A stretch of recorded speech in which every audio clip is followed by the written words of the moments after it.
Honey with another episode of Stories and Songs for you. Today you're going to hear a tale that I heard a long time ago when Chas and Tim were just babies. In fact, a family friend of ours told us this story. Now, he was always telling stories. He was a truck driver, and he said he would hear all kinds of strange tales, you know, when he'd stop to eat somewhere at a truck stop over the years.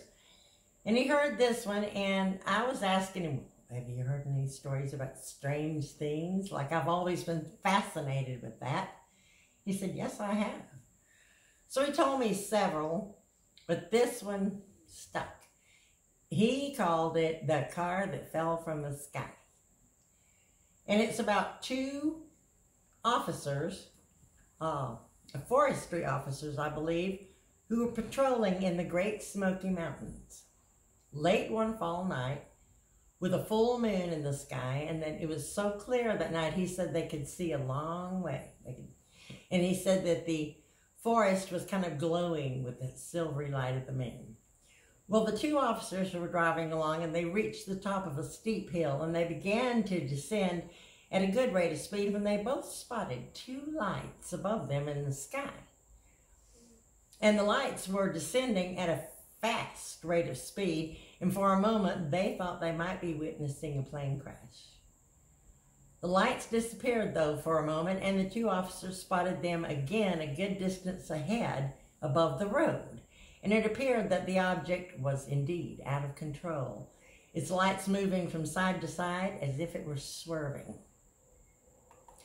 The officers behind the wheel and his partner raced toward the scene, certain they were witnessing some horrible accident, prepared to find wreckage of a plane or perhaps even a helicopter.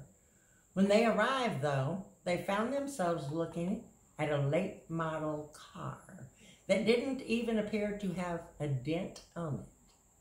Confused, one officer reached to open the driver's side door, sure that he was about to find a severely injured or deceased person inside. There was no one. Both men shone their flashlights into the front and back seats and beneath the car and into the trunk of the car and searched the side of the ravine.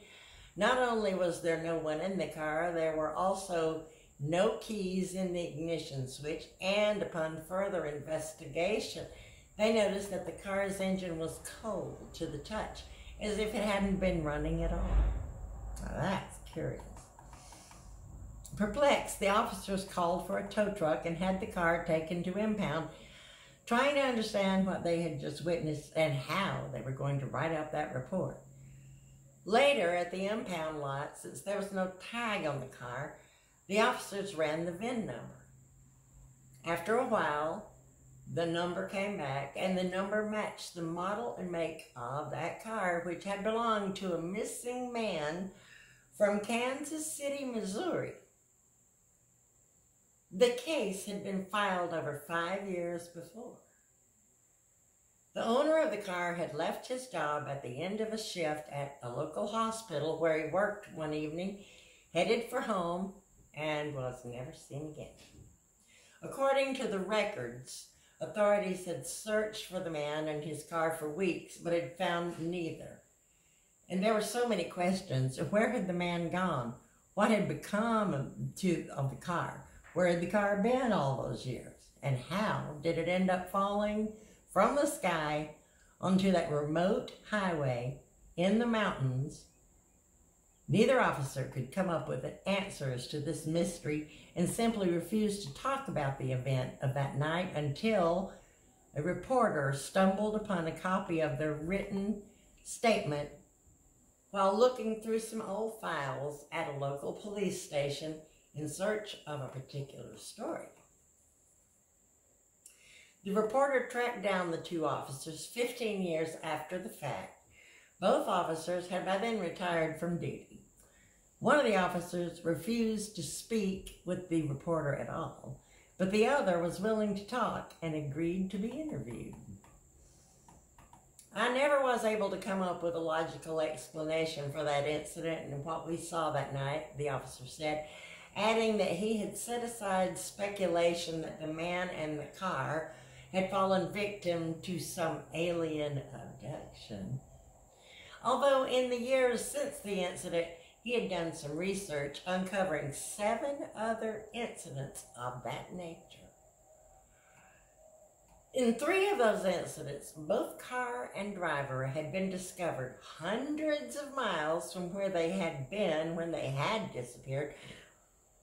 Some of them claimed to have had no memory as to what had happened or how they had come to be there.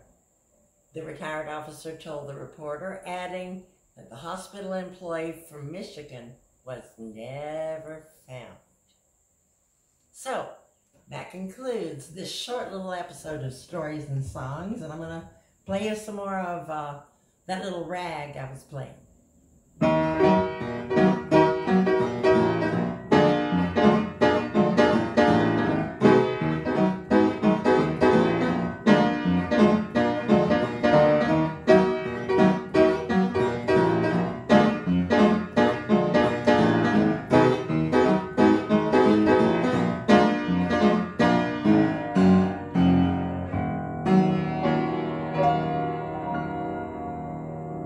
Be on the lookout for headlights in the sky.